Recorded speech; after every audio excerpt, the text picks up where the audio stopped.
ഞാൻ സ്റ്റാഫിനോടും പറയാറുണ്ട്, കസ്റ്റമറുണ്ട്, different kinds of patients. എല്ലാ വീട്ടിലും ഒരേപോലത്തെ രീതിയല്ല, നമ്മൾ കസ്റ്റമൈസ് ചെയ്താണ് കൊടുക്കേണ്ടത്. ഓരോ വീടിനും ഓരോ രീതികളുണ്ട്. നമ്മൾ എന്തിനു വേണ്ടിയാ ഈ സർവീസ് നിലകൊള്ളുന്നേ? ഒരു പേഷ്യന്റിന് കെയർ കൊടുക്കാൻ. ഇത് നമുക്ക് കൊടുക്കാൻ പറ്റില്ലെങ്കിൽ പിന്നെ അവരുടെ പണം നമ്മുടെ കയ്യിൽ ഇരിക്കേണ്ട ആവശ്യമില്ല. അവരെ ഹാപ്പിയാകും.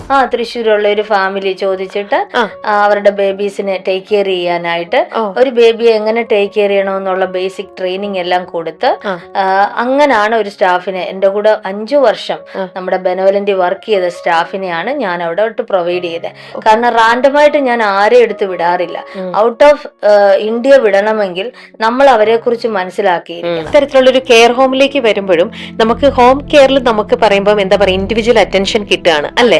നമ്മുടെ വീട്ടിലേക്ക് നമ്മൾ ഹോം നഴ്സിനെ കൊണ്ടുപോകുന്നു, നമ്മുടെ പ്രിമൈസസിലാണ് അവര് നമ്മുടെ വേണ്ടപ്പെട്ടവരെ കെയർ ചെയ്യുന്നതും നോക്കുന്നതും. അതേ ഒരു ആംബിയൻസ് തന്നെയാണോ? തീർച്ചയായിട്ടും അവരുടെ ഇൽനെസ് എത്രത്തോളം സിവിയർ ആണ്, അത് എങ്ങനെ കൊടുക്കണം എന്നുള്ളത് നോക്കിയാണ്. പിന്നെ അവിടെ ഡോക്ടറിന്റെ സപ്പോർട്ട് ഉണ്ടാകും.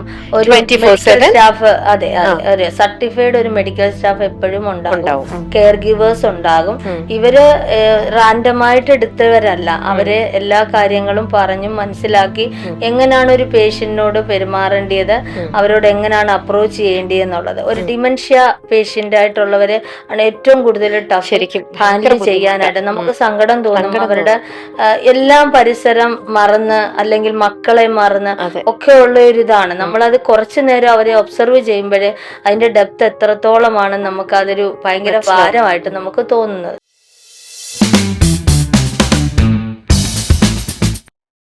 ബിഹൈൻഡ് ദ സീൻസിൽ ഇന്ന് നമ്മളോടൊപ്പം benevolent home health care founder Mrs Molsy Reji. Hi ചേച്ചി, നമസ്കാരം. ബെനവലന്റ് ഹോം ഹെൽത്ത് കെയർ മാത്രമല്ല, അതൊരു കെയർ ഹോമും കൂടിയാണ് അല്ലെ?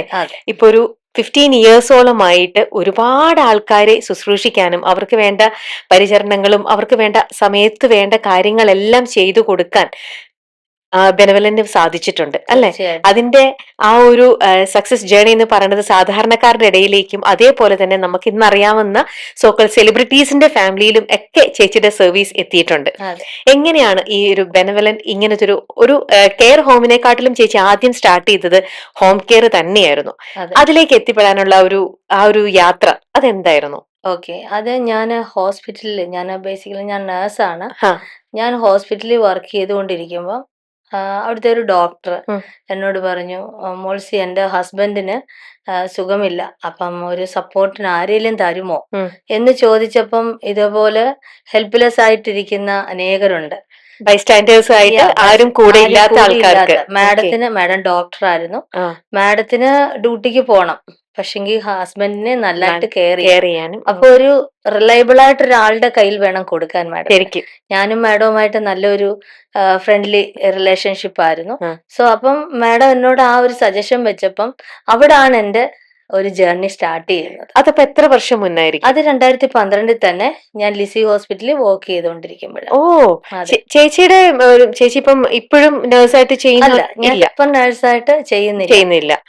എനിക്ക് ഞാനൊരു ഇടുങ്ങിപ്പോകുന്ന ഒരു ജോബിലല്ല ആഗ്രഹിച്ചത്. ഒരു ഓൺടർപ്രണർ ആയിട്ട് അനേകർക്ക് എന്റെ കൈകളുടെ ഒരു സപ്പോർട്ട് ചെയ്യണം, ഈ ഹെൽപ്പ് എന്നുള്ള ഒരു മൈൻഡാണ് എനിക്ക് പണ്ട് മുതൽ ഉണ്ടായിരുന്നത്. അതിന്റെ ഒരു ജേർണിയുടെ സ്റ്റാർട്ടിങ് പോയിന്റ് ആയിരുന്നു ഞാനും മാഡവുമായിട്ടുള്ള മീറ്റിങ്ങിലും. അൺഎക്സ്പെക്റ്റഡ് ആയിട്ട് മാഡം പറഞ്ഞപ്പോൾ അതിനെ ഞാൻ എളുപ്പം അത് ക്യാച്ച് ചെയ്യുമായിരുന്നു. കാരണം എന്റെ ഒരു ടേണിംഗ് പോയിന്റ് ആയിരുന്നു. അപ്പൊ ഇങ്ങനത്തെ ഒരു ഐഡിയ ചേച്ചിയുടെ മനസ്സിൽ തോന്നിയതാണോ അതോ ആ ഡോക്ടർ മാഡം പറഞ്ഞു തന്നൊരു ഐഡിയ ആണോ? അതല്ല, ഞാൻ ഹോസ്പിറ്റൽ ഇങ്ങനെ സർവീസ് ചെയ്തുകൊണ്ടിരിക്കുമ്പോ തന്നെ എന്റെ ഒരു സ്വഭാവം എന്ന് പറഞ്ഞാൽ ഞാൻ ഫ്രീ ടൈമിൽ പോയി എല്ലാവരെയും ചെന്ന് കാണും. അപ്പം എന്നെ ഒരു പെറ്റ് നെയിം പോലെ വിളിക്കുന്നത് എന്റെ ജോളി എന്നായിരുന്നു. എനിക്കാന്ന് വെച്ചാൽ എന്റെ പേരൊരു വെറൈറ്റി നെയിമാണ്. അതെ, മോൾസി. അതെ, നമ്മൾ കുറെ മോൻസി എന്നുള്ള പേര് കേട്ടിട്ടുണ്ട്. അതെ, അപ്പൊ എളുപ്പം അങ്ങോട്ട് പറഞ്ഞാൽ ക്യാച്ച് ചെയ്യത്തില്ല. അപ്പം എളുപ്പം ഒരാളിലേക്ക് ക്യാച്ച് ചെയ്യാൻ പറ്റുന്ന തരത്തില് എന്റെ സിമ്പിൾ ആയിട്ടുള്ള പേരാണ് ജോളി എന്നുള്ളത്.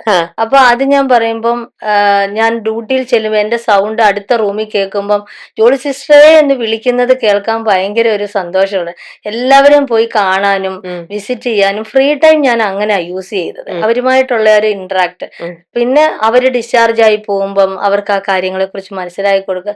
എനിക്ക് എപ്പോഴും ഒരു പേഷ്യന്റ് എന്ന് പറയുന്ന അവരുടെ കൂടെ ഉള്ള ആ ജേർണി ഭയങ്കര പാഷനാണ്. എത്ര വർഷമായി ചേച്ചി നഴ്സിംഗ് ഫീൽഡിലേക്ക് വന്നിട്ട്? നഴ്സിംഗ് ഫീൽഡിൽ ഞാൻ വന്നിട്ട് ഒരു 15 വർഷത്തോളം ഹോസ്പിറ്റലിൽ വർക്ക് ചെയ്തു.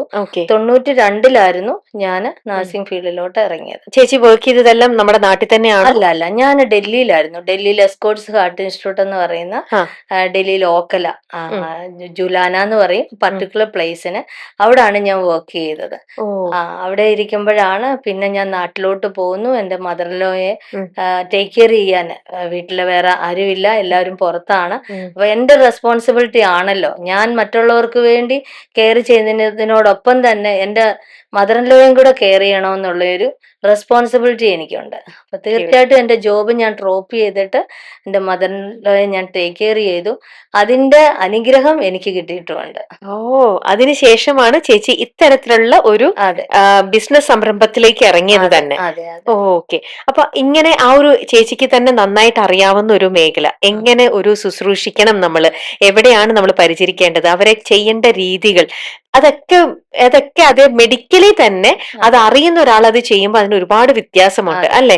ഇപ്പം ഞാൻ വന്നിട്ട് ഒരാളെ ചെയ്യുന്നതും ഇതിനെക്കുറിച്ച് മെഡിക്കലി അറിയുന്ന ഒരാൾക്ക് അവർക്ക് എന്തെങ്കിലും ഒരു പ്രത്യേകിച്ചും ക്രിട്ടിക്കൽ സ്റ്റേജിൽ നിൽക്കുന്ന ഒരു പേഷ്യന്റ് ആണെങ്കിൽ അവർക്ക് വേണ്ട ബുദ്ധിമുട്ടുകൾ, അവരുടെ ആവശ്യങ്ങളും ഇതെല്ലാം മനസ്സിലാക്കിക്കൊണ്ട് നിൽക്കാൻ പറ്റുന്ന ഒരു ഇതിനെക്കുറിച്ച് നഴ്സിംഗ് ശരിക്കും പഠിച്ച ഒരു ആള് കൂടെ ഉണ്ട് എന്ന് പറയുമ്പോൾ അതെല്ലാവർക്കും നമുക്കൊക്കെ കുറച്ചും കൂടി ഒരു ധൈര്യമാണ് അല്ലെ? എന്തെങ്കിലും ഒരു മെഡിക്കൽ കണ്ടീഷൻ ചില ആൾക്കാരുടെ ഫ്ലക്ച്വേറ്റ് ചെയ്യും, പ്രത്യേകിച്ചും മിഡ് നൈറ്റുകളിലായിരിക്കാം ഇത്തരത്തിലുള്ള എമർജൻസി സിറ്റുവേഷൻസ് വരുന്നുണ്ടാവുക അല്ലെ? അപ്പോ ചേച്ചിയുടെ ഇപ്പൊ മദറിലോയുടെ സമയത്ത് ചേച്ചിയായിരുന്നു കൂടെ ഉണ്ടായിരുന്നു എന്ന് പറഞ്ഞു. അതല്ലാതെ ചേച്ചിയുടെ വീട്ടിലെ ആരുടെങ്കിലും അച്ഛനോ അമ്മയോ അല്ലെങ്കിൽ വീട്ടിൽ ആർക്കെങ്കിലും ഇതേപോലെ വയ്യാതിരുന്ന സമയത്ത് നിങ്ങൾ ഇതേപോലെ ഒരു ബൈസ്റ്റാൻഡറിനെ നഴ്സിനായിട്ട് അങ്ങനെ ആരെങ്കിലും നിങ്ങൾ ഓപ്റ്റ് ചെയ്തിട്ടുണ്ടോ?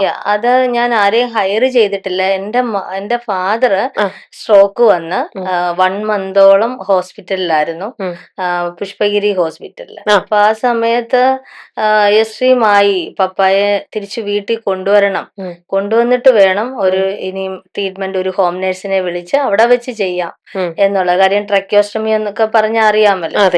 സോ അപ്പൊ അങ്ങനെ വന്നപ്പോ ഞാൻ എന്റെ പപ്പായെ ടേക്ക് കെയർ ചെയ്യുന്ന സമയത്ത് ഒരു ദിവസം ടേക്ക് കെയർ ചെയ്ത് കഴിഞ്ഞ് പിറ്റേ ദിവസത്തേന് ഒരു നേഴ്സ് വരുക, ഓക്സിജൻ വേണം, ഈ ട്രക്യോസ്റ്റമിക്കുള്ള മിഷൻസ് എല്ലാം ഞങ്ങള് ഓർഡർ ചെയ്തു.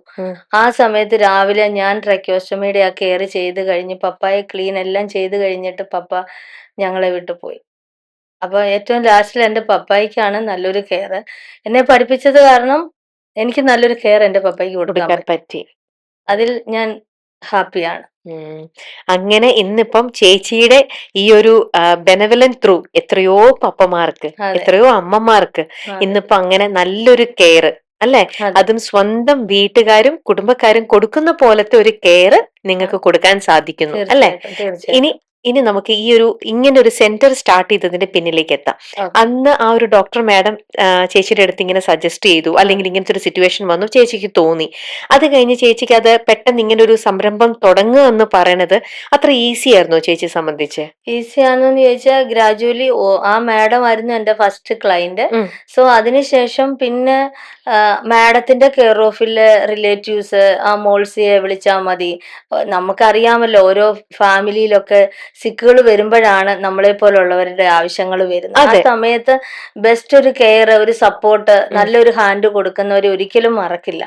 അപ്പൊ അങ്ങനെ മാഡത്തിന്റെ ഫാമിലിയിൽപ്പെട്ട ഒരാളും കൂടെ എന്നെ വിളിച്ചു. അങ്ങനെ അത് അങ്ങോട്ട് റൺ ചെയ്തുകൊണ്ട് പോകാൻ തുടങ്ങി.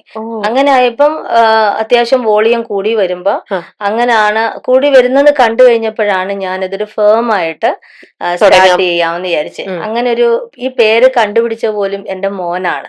ബെനവലന്റ് എന്ന് പറയുന്നത് അതിന്റെ മീനിങ് തന്നെ അറിയാം.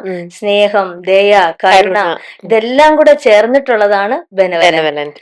ആ ഒരു പേര് മോൻ സജസ്റ്റ് ചെയ്തു. അത് വളരെ നല്ലതായിട്ട് ഇന്ന് വരെയും മറ്റുള്ളവരിൽ ഇതേപോലെ തന്നെ ആ കെയറും ഞങ്ങൾക്ക് കൊടുക്കാൻ ഇതുവരെയും ദൈവം സഹായിച്ചു. പേര് സൂചിപ്പിക്കുന്ന പോലെ തന്നെ സർവീസ് നിങ്ങൾക്ക് കൊടുക്കാൻ പറ്റുന്നുണ്ട് അല്ലെ? അങ്ങനെ ഒരു നഴ്സിൽ നിന്നും ചേച്ചി തുടങ്ങി ഈ ഒരു ഫോം. ഇന്നിപ്പോ എത്ര ചേച്ചിയുടെ അണ്ടറിൽ എത്ര നഴ്സുമാരുണ്ട് അവിടെ സെന്ററിൽ? സെന്ററിൽ ഇപ്പൊ റണ്ണിങ് ഇന്ന് ഞാന് നമുക്കിത് ഫ്ലക്ച്വേറ്റ് ചെയ്തിരിക്കും. മീൻസ് ഇന്നിപ്പം ഒരു പേഷ്യന്റ് അല്ലെങ്കിൽ ഒരു 10-50 പേരുണ്ടെങ്കിൽ നാളെ ആ പേഷ്യന്റ് ചിലപ്പോ ഡെത്ത് ആയെന്നിരിക്കും. അതെ. അപ്പൊ നഴ്സുമാർ എത്ര പേരുണ്ട്? നഴ്സുമാര് ആ ഒരു 50 പേരുണ്ടെങ്കിൽ അല്ലെ 70 പേരുണ്ടെങ്കിൽ അത്രയും പേരുണ്ടാവുമല്ലോ. ഓ, അപ്പം ഇത് ഹോം കെയർ ആണ് ഇതിപ്പോ എല്ലാം. അതെ, ഓരോ വീടുകളിൽ ആണല്ലോ ഓരോ. ഇപ്പം പിന്നെ കെയർ ഹോം ഉള്ളതെന്ന് പറയുന്നത് മദേഴ്സിനെ മാത്രമാണ് ഇപ്പൊ ഞാൻ ഹയർ ചെയ്തിരിക്കുന്നത്. അതൊരു വില്ലയാണ്. വില്ലയെ ഞാൻ അഡോപ്റ്റ് ചെയ്യാൻ കാരണം ഫസ്റ്റ് ഓഫ് ഓൾ ഞാനൊരു എക്സ്പെരിമെന്റ് ചെയ്ത് നോക്കി. കാരണം ഒരു വീടിന്റെ അന്തരീക്ഷത്തിൽ നിന്ന് വരുമ്പം എഗെയിൻ അവർക്ക് ഒരു ബിൽഡിങ്ങിൽ അവർ പോയി താമസിക്കുമ്പോൾ അവർക്ക് ഭയങ്കര ഹോം സിക്കൻസ് ഉണ്ടാകും. അപ്പൊ അവരൊരു വീട്ടിലേക്ക് നമ്മൾ അഡോപ്റ്റ് ചെയ്ത് അവരെ ആ ഒരു സർഫേസിൽ നിർത്തി അല്ലെങ്കിൽ ആ ഒരു എൻവയറമെന്റിൽ അവർ താമസിക്കുമ്പം അവർക്കൊരു നെഗറ്റീവ് ഫീല് വരത്തില്ല. ഗ്രാജുവലി അവര് അതിനെ സ്വീകരിക്കും. അത് കഴിഞ്ഞിട്ടാണ് നമ്മളിപ്പം ഒന്ന് സ്റ്റഡി ചെയ്ത് കഴിഞ്ഞപ്പം ഒന്നുകൂടെ നല്ലൊരു സെന്റർ കുറെ പേര് എന്നെ ഒരു അച്ഛന്മാര് വിളിക്കാൻ തുടങ്ങി. ഫാദേഴ്സ് എന്ന് പറഞ്ഞാൽ പള്ളിയിലെ അച്ഛനല്ല, അല്ലാത്ത നമ്മുടെ അപ്പന്മാര്, ഞങ്ങൾക്കും കൂടെ ഒന്ന് ഞങ്ങളെ കൂടെ താമസിക്കാൻ ഒരു സൗകര്യം മാഡം എന്ന് ചോദിച്ചപ്പോ എന്റെ മനസ്സിൽ അതൊരു ഭയങ്കര ഒരു വിഷമം തോന്നി. അതുകൊണ്ടാണ് ഞാൻ ഇപ്പം പുതിയൊരു ബിൽഡിങ് നമ്മൾ പൂക്കാട്ടുപടി, കാക്കനാട് പൂക്കാട്ടുപടിയില് ഒരു 35 പേരെ താമസിക്കാൻ പറ്റുന്ന തരത്തിലുള്ള ഒരു ബിൽഡിങ്, ഒരു 10,000 സ്ക്വയർ ഫീറ്റില് എല്ലാ ഫെസിലിറ്റീസോടും കൂടിയ ഒരു ബിൽഡിംഗ് ആണ് ഇപ്പൊ കൺസ്ട്രക്ട് ചെയ്തുകൊണ്ടിരിക്കുന്നത്.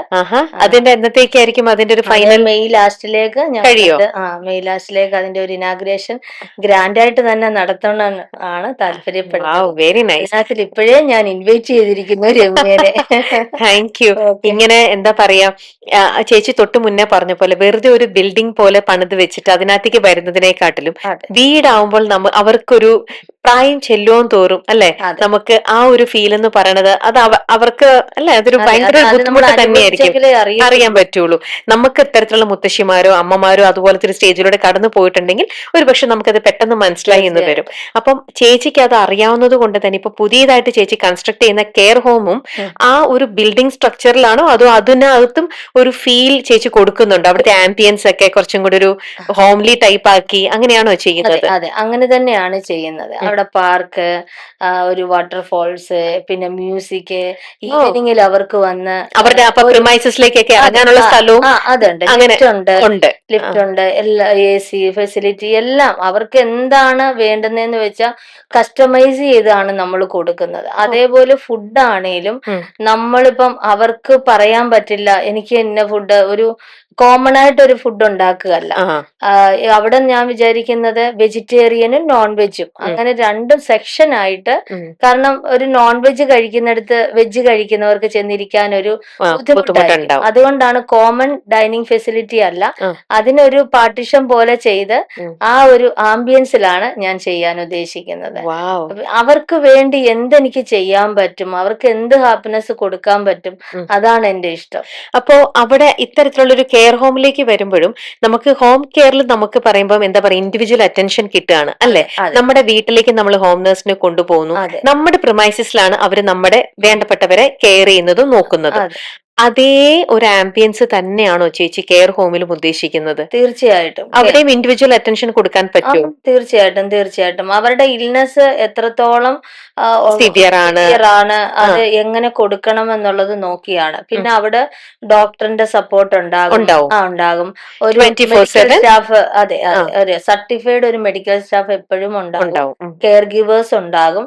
ഇവര് റാൻഡമായിട്ട് എടുത്തവരല്ല, അവര് എല്ലാ കാര്യങ്ങളും പറഞ്ഞും മനസ്സിലാക്കി എങ്ങനെയാണ് ഒരു പേഷ്യന്റിനോട് പെരുമാറേണ്ടത്, അവരോട് എങ്ങനെയാണ് അപ്രോച്ച് ചെയ്യേണ്ടത് എന്നുള്ളത്. ഒരു ഡിമെൻഷ്യ പേഷ്യന്റ് ആയിട്ടുള്ളവര് ആണ് ഏറ്റവും കൂടുതൽ ടഫ് ശരിക്കും ഹാൻഡിൽ ചെയ്യാനായിട്ട്. നമുക്ക് സങ്കടം തോന്നും. അവരുടെ എല്ലാം പരിസരം മറന്ന് അല്ലെങ്കിൽ മക്കളെ മറന്ന് ഒക്കെ ഉള്ള ഒരു ഇതാണ്. നമ്മളത് കുറച്ചു നേരം അവരെ ഒബ്സർവ് ചെയ്യുമ്പോഴേ അതിന്റെ ഡെപ്ത് എത്രത്തോളമാണ് നമുക്ക് അതൊരു ഭയങ്കര ഭാരമായിട്ട് നമുക്ക് തോന്നുന്നത്.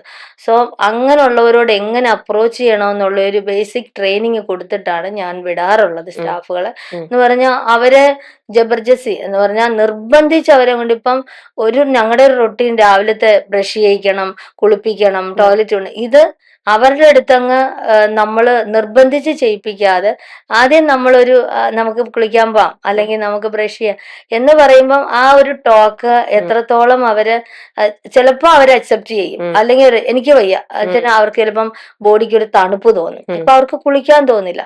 ഞാനപ്പോ അവർക്ക് പറഞ്ഞു കൊടുത്തിരിക്കുന്ന സ്റ്റാഫുകളോട് പറഞ്ഞിരിക്കുന്നത്, നിങ്ങൾ അന്നേരം നിർബന്ധിച്ച് ചെയ്യണ്ട, നമുക്ക് കുറച്ച് കഴിയുമ്പോഴത്തേന് അമ്മച്ചിയെ അല്ലെങ്കിൽ അപ്പച്ചൻ നമുക്കെന്നാ കുളിക്കാൻ പോവാം.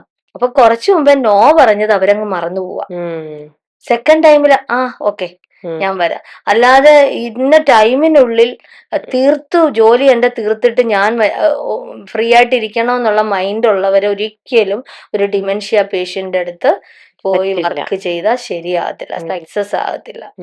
അതാണ് ഏറ്റവും ഹൈലൈറ്റ് ചെയ്തിരിക്കേണ്ടത് ഉള്ള ഒരു മെയിൻ പോയിന്റ്. അപ്പൊ ചേച്ചി എല്ലാ തരത്തിലുള്ള പേഷ്യൻസിനെയും നിങ്ങളുടെ അവിടെ വെൽക്കമിങ് ആണോ? അതെ, ഏത് കാറ്റഗറിയിലുള്ള ആളാണെങ്കിലും, ഈവൻ ബെഡ്രിഡൻ ആയിട്ടുള്ള ഒരാളാണെങ്കിലും. ബെഡ്രിഡൻ എന്ന് പറഞ്ഞാൽ നമ്മള് ഒത്തിരി സിവിയർ ആയിട്ടുള്ളത് വരുമ്പോഴത്തേക്കും കൂടുതൽ അറ്റൻഷൻ നമ്മള് ഡോക്ടേഴ്സ് എപ്പോഴും അവിടെ 24/7 വേണം. നമ്മളിപ്പം അതിനകത്ത് കുറച്ച് സെലക്റ്റീവ് ആയിട്ടുള്ളത് എടുത്ത് ചെയ്യാനേ എനിക്കിപ്പോ പറ്റുള്ളൂ. പ്രസന്റ്ലി ഞാൻ ആഗ്രഹിക്കുന്നത് അങ്ങനെയുള്ളതാണ്. ഓക്കെ.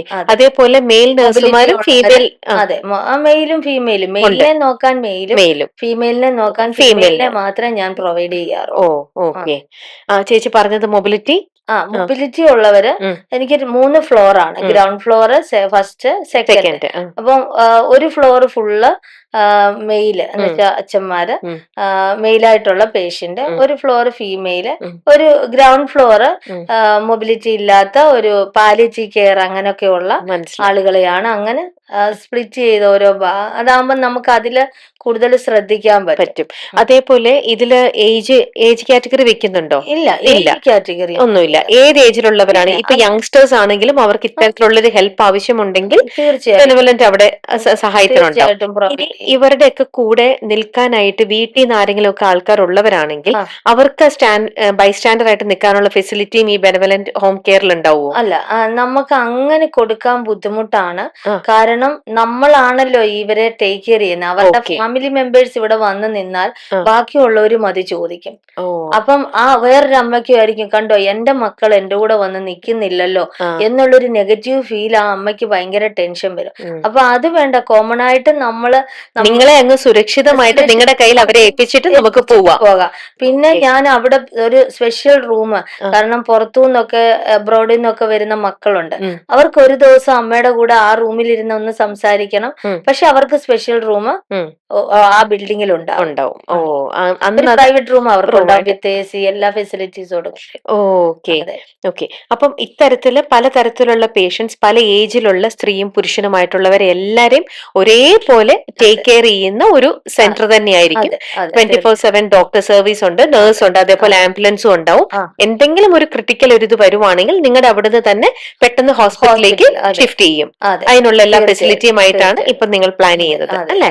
വാവ്, ഗുഡ്. ഇപ്പൊ അത് കെയർ ഹോമിന്റെ ഡീറ്റെയിൽസും കാര്യങ്ങളും. ഇനി നമ്മൾ ഹോം കെയറിലേക്ക് വന്നു കഴിഞ്ഞാൽ ഇപ്പൊ നിങ്ങൾ കൊടുത്തുകൊണ്ടിരിക്കുന്ന ഹോം നഴ്സ് സർവീസസ് ആണെങ്കിൽ അതിലും മെയിലും ഫീമെയിലും ഒക്കെ ഉണ്ടോ? അത് തന്നെയും ശേഷം നമ്മുടെ നാട്ടിൽ തന്നെയാണോ ആ സർവീസ് കൊടുക്കുന്നത്, അതോ ഇന്ത്യക്കകത്തും പുറത്തേക്കും കൊടുക്കുന്നുണ്ടോ? നമ്മള് ഇന്ത്യയിലാണ് ഇപ്പം കൊടുത്തേക്കുന്നത്. പ്രസന്റ്ലി ഇപ്പൊ റണ്ണിങ് പോകുന്നത്.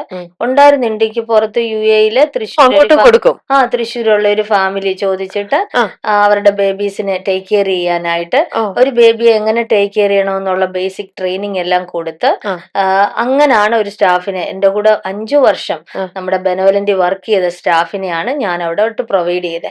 കാരണം റാൻഡമായിട്ട് ഞാൻ ആരെ എടുത്ത് വിടാറില്ല. ഔട്ട് ഓഫ് ഓഫ് ഇന്ത്യ വിടണമെങ്കിൽ നമ്മൾ അവരെ കുറിച്ച് മനസ്സിലാക്കിയിരിക്കണം. ആ സ്റ്റാഫ് ആരാണ്, എങ്ങനായിരിക്കും അവർ ബിഹേവ് ചെയ്യുന്നത്. കാരണം നമ്മുടെ റെപ്രസെന്റേറ്റീവ് ആണ് ആ ഒരു വ്യക്തി.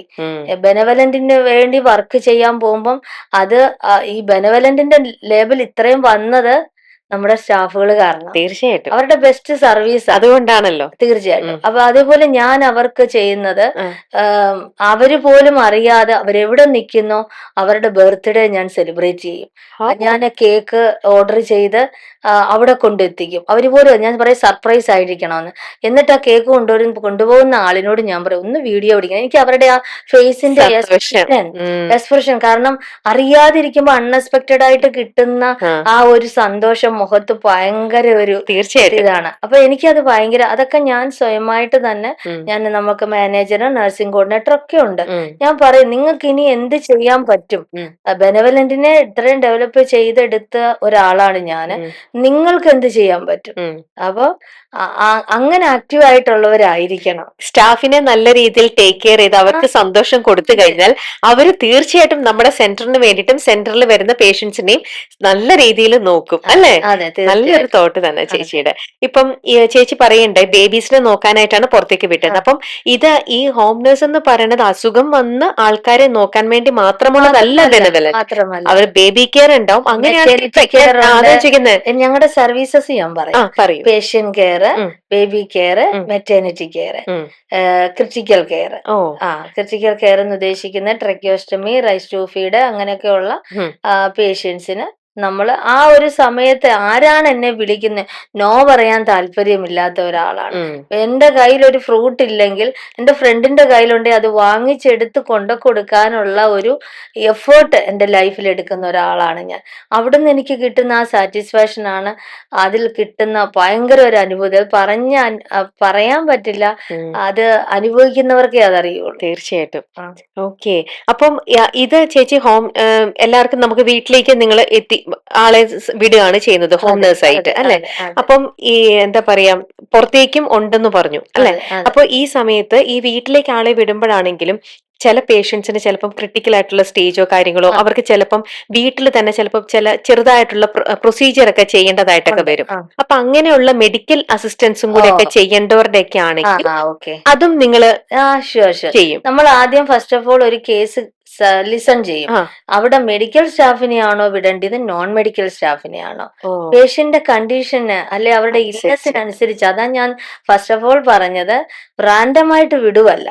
നമ്മൾ ആദ്യം സ്റ്റഡി ചെയ്യും. എനിക്ക് എന്റെ നഴ്സിംഗ് പ്രൊവിഷൻ എനിക്കിതിനെ ഭയങ്കര ഒരു അഡ്വാൻറ്റേജ് ആയിട്ട് ഭയങ്കരമായിട്ട് ഹെൽപ്പ് ചെയ്യുന്നതെന്ന് പറഞ്ഞ, ഒരു കേസ് കേൾക്കുമ്പോൾ ചിലപ്പം കസ്റ്റമറോട് തന്നെ വിളിക്കുന്ന ആളിനോട് ഞാൻ പറയും നമുക്ക് ഇങ്ങനെ ചെയ്യാം കേട്ടോ. അപ്പൊ അവര് തന്നെ പറയും മാഡം ഞാനൊരു ഓഫീസിൽ വിളിച്ചാന്ന് തോന്നുന്നില്ല, എന്റെ വീട്ടിലെ ഒരാളോട് സംസാരിക്കുന്ന പോലാണെന്ന്. എനിക്ക് അതാണ് താല്പര്യം. അങ്ങനെ പറയുന്നവരെയാണ് എനിക്ക് ഇഷ്ടം. കാരണം അവരുടെ വിഷമഘട്ടത്തിൽ എന്ത് ചെയ്യണമെന്നറിയാം. എല്ലാരും മെഡിക്കൽ ഫീൽഡുമായിട്ട് ബന്ധമുള്ളവരല്ല, ഒന്നും അറിയാത്തവരുണ്ട്. ഇപ്പൊ സോഡിയം കുറഞ്ഞ ഒരു പേഷ്യന്റ് അല്ലെങ്കിൽ വാട്ട് എവർ ഇറ്റ് ഈസ്, എന്തും ആകാം. പക്ഷെ ആ കേസ് കേൾക്കുമ്പോൾ ഞാൻ അതവിടെ നോട്ട് ചെയ്ത് വെക്കും.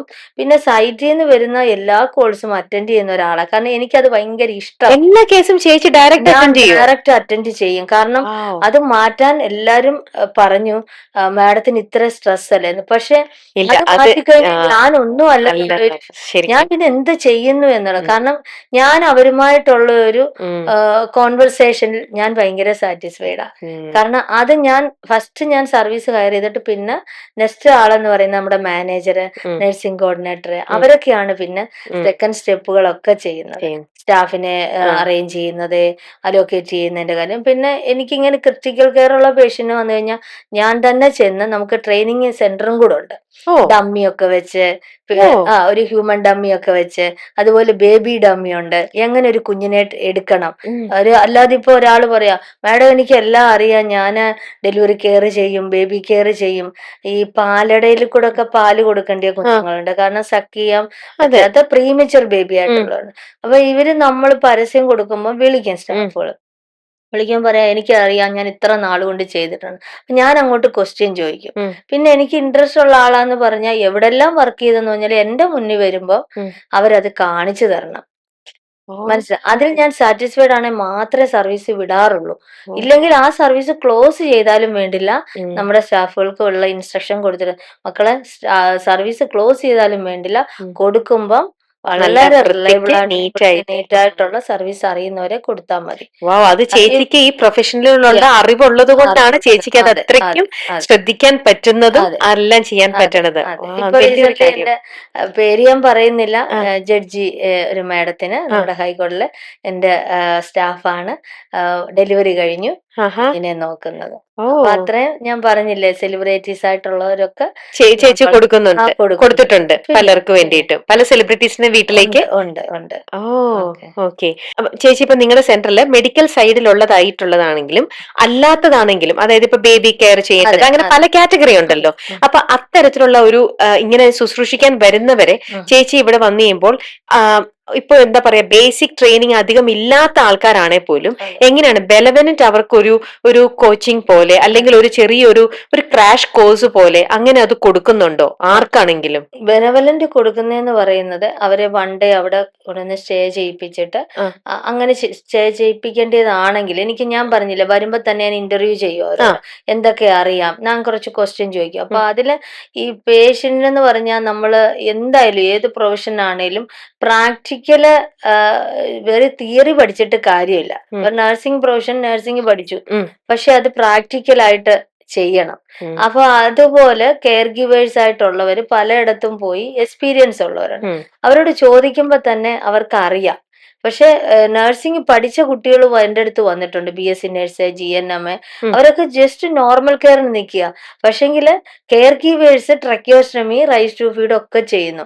അതെന്ന് പറഞ്ഞാൽ എക്സ്പീരിയൻസ് ആ, ആണ്, പേഷ്യന്റുമായിട്ടുള്ള ഉള്ള ആ ഒരു ഇത്. റിലേഷനിൽ ഉം, ഉള്ള എക്സ്പീരിയൻസ് ആണ്. ഉം, അപ്പൊ എൻ്റെ അടുത്ത് വരുമ്പോൾ ഞാനത് ചോദിക്കാറുണ്ട്. ഉം. പിന്നെ ഒന്നുകൂടെ അവരെ ബ്രീഫ് ചെയ്യും, ഓക്കെ. ഒന്നുകൂടെ അവർക്ക് എക്സ്പീരിയൻസ് കൊടുക്കും. ഉം, പിന്നെ എൻ്റെ ഓഫീസിൽ തന്നെ അവിടെ എല്ലാം എഴുതി വെച്ചിട്ടുണ്ട്. എൻ്റെ തന്നെ ഒരു ഫോട്ടോ വെച്ചിട്ട്, എന്ന് പറഞ്ഞാൽ അത് എന്തിനാന്ന് പറഞ്ഞാൽ എളുപ്പം ഒരു ഇമേജ് കാണുമ്പം അവർക്ക് എളുപ്പം അത് അവരത് ക്യാച്ച് ചെയ്യും. ഉം, എന്ന് പറഞ്ഞാൽ BP എത്ര, നോർമൽ എത്ര, ഷുഗർ എത്ര, ഇതൊക്കെ ഒരു ബേസിക് നോളജ് ഇല്ലാതെ ചുമ്മാ റാൻഡമായിട്ട് അവിടെ ഒരു മദർ ഉണ്ട് അങ്ങോട്ട് പൊക്കോ എന്ന് പറഞ്ഞ് നമ്മൾ വിടാറില്ല. ഉം, ഓരോ കേസിന്റെയും പറയുന്നത് എന്നോടല്ലേ. ഉം. അപ്പൊ അതുകൊണ്ട് ആ ഒരു സർവീസിനോട് ഒരു ആത്മാർത്ഥത ഞാൻ കാണിക്കണമല്ലോ.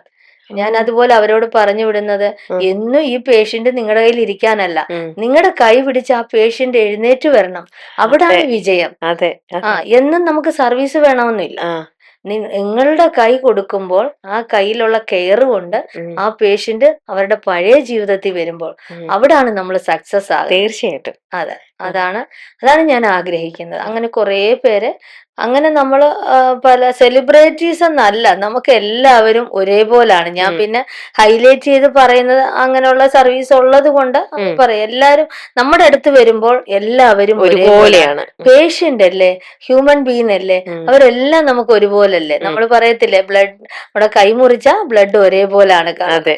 എന്ന് പറഞ്ഞ പോലെ, നമുക്ക് അങ്ങ് കാറ്റഗറി തിരിക്കത്തില്ല. എല്ലാവരും ഒരുപോലെ, അവരുടെ പണവും ഇവരുടെ പണവും പെയ്ഡ് ആയിട്ടുള്ളതാണല്ലോ ഈ അതെ. സർവീസ്. ഉം, വരുന്ന സ്റ്റാഫുകൾക്ക് നമ്മൾ സാലറി കൊടുക്കണം, ഉം. അതെല്ലാം ചെയ്യണം. അപ്പൊ അതുകൊണ്ട് എല്ലാ പേഷ്യന്റും നമുക്ക് ഒരേപോലെ തന്നെയാണ്.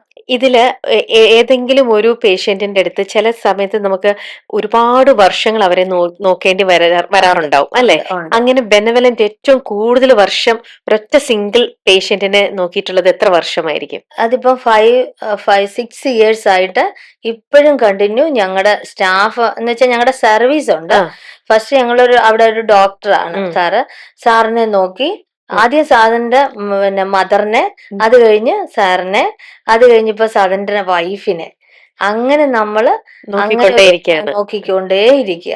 അവരുടെ ഫാമിലിയില് നമ്മുടെ സർവീസ് ആണ്. ഓ, അതെ ചേച്ചി, നമ്മൾ ചില സ്ഥലങ്ങളിൽ ഇപ്പൊ നമുക്കൊക്കെ നോക്കുമ്പോൾ ഇതുപോലെ ഹോം നേഴ്സുമാരുടെ ഏജൻസികൾ ഒരുപാടുണ്ടല്ലോ. ഉണ്ട്. അപ്പൊ നമ്മൾ അവിടുന്ന് ഒരു ഏജൻസിന്ന് നമ്മൾ എടുത്തു കഴിഞ്ഞു കഴിഞ്ഞാല് ഉം.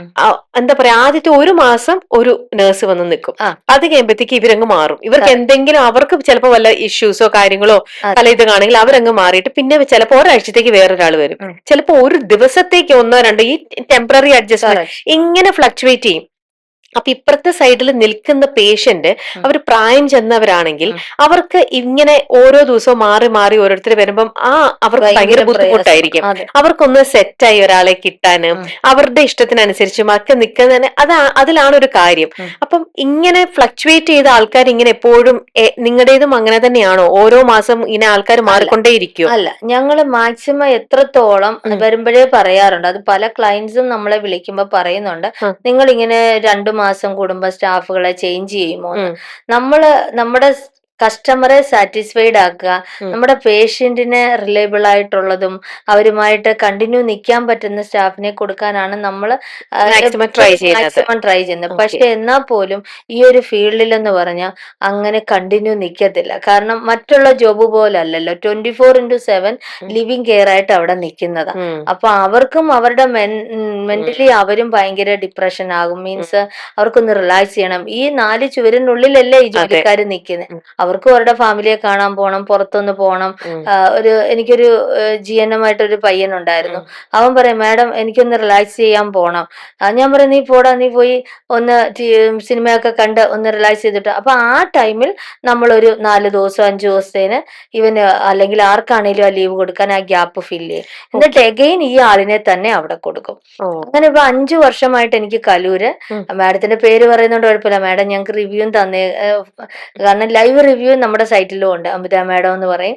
മാഡത്തിന്റെ വീട്ടിൽ ഒറ്റ ആള് തന്നെയാണ്. അതാണ് നമ്മുടെ പരസ്യത്തിലും ഒക്കെ ഉള്ള ഒരാളാണ് പുള്ളിക്കാരി. അവിടെ തന്നെ നിൽക്കുന്നു. കാരണം ഇനി ഒരാൾ അവിടെ വന്നത് പിന്നെ തമിഴ് ബ്രാഹ്മണീസ. ഈ ലാംഗ്വേജിന്റെ കാര്യത്തിലും വേറൊരാള് വന്ന് അവിടെ കമ്മ്യൂണിക്കേറ്റ് ചെയ്യാൻ പറ്റില്ല. അപ്പൊ അതുകൊണ്ട് ആ ആള് തന്നെ കണ്ടിന്യൂ നിൽക്കുകയാണ്.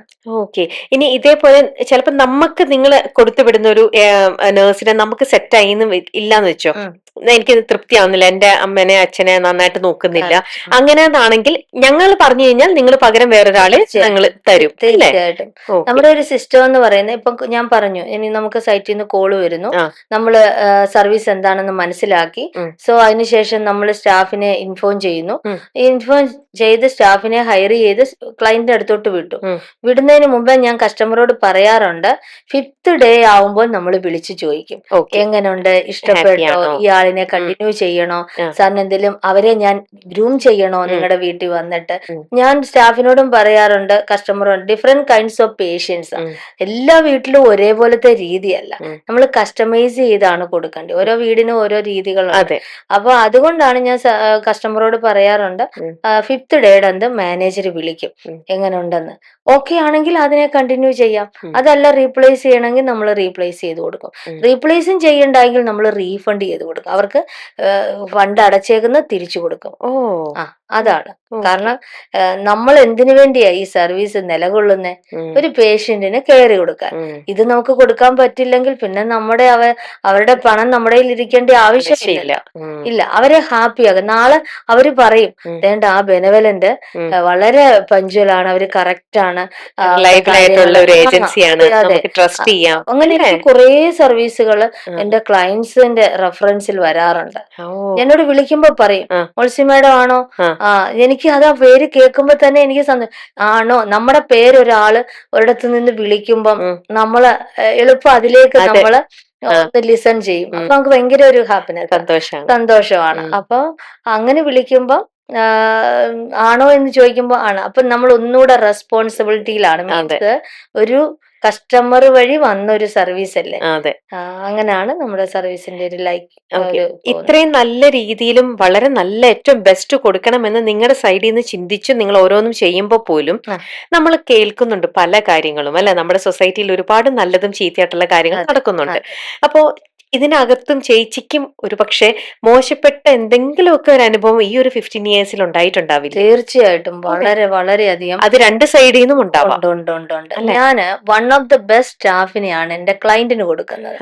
അതാണ് ആഗ്രഹിക്കുന്ന ഒരാളുമാണ്. പക്ഷെ കസ്റ്റമറും അത് തന്നെ ആഗ്രഹിക്കുന്നു. നിങ്ങളുടെ നല്ലൊരു സ്റ്റാഫിനെ നിങ്ങളുടെ കൂടെ നിന്ന് റിവ്യൂ ഉള്ള അവരെ തരണമെന്ന് പറയും. അപ്പൊ നമ്മൾ അവരോട് കമ്മിറ്റഡ് ആണ്. സോ നമ്മൾ അത് കൊടുത്തു കഴിയുമ്പം സ്റ്റാഫ് ബെസ്റ്റ് ആണെന്ന് അറിയുമ്പം ഈ കസ്റ്റമർ നമ്മൾ അറിയാതെ അതിനെ ഹയർ ചെയ്യുമ്പോൾ ഉണ്ടാകുന്ന ഒരു ഫീൽ ഉണ്ടല്ലോ, ഒരു ഓ ഭയങ്കര വിഷമമാണത്. നമ്മള് ട്രെയിൻ ചെയ്ത് കൊണ്ടുവന്നവരെ അവരങ്ങ് അതെ എടുക്കുകയാണ്. അതെ, നമ്മൾ ട്രെയിൻ ചെയ്ത്, നമ്മൾ അത്രയും ഗ്രൂം ചെയ്ത്, ഉം, ഈ നിങ്ങൾ ഇങ്ങനെ വേണം എന്നെല്ലാം പറഞ്ഞു വിട്ടിട്ട് ഉം, ബെസ്റ്റ്, അപ്പൊ പിന്നെ നമുക്ക് എങ്ങനെ ബെസ്റ്റ് കൊടുക്കാൻ പറ്റും? ഉം, ഉം. നമ്മൾ എന്നാലും ഇപ്പൊ ഒരാള് ചെയ്തെന്ന് വിചാരിച്ച് നമ്മൾ ഒരിക്കലും തളരത്തില്ല. അതെ. 10 പേര് നമ്മളെ മോട്ടിവേറ്റ് ചെയ്യാനുണ്ട്. ഉം, മാഡം നല്ലൊരു സർവീസ്, ഞങ്ങള് വിഷമിച്ചിരുന്ന സമയത്ത് നിങ്ങളുടെ സപ്പോർട്ട് ഉണ്ടല്ലോ, ഉം, അത് ഞങ്ങളുടെ ജീവിതത്തിൽ അതാണ് ഞങ്ങളുടെ റിവ്യൂ.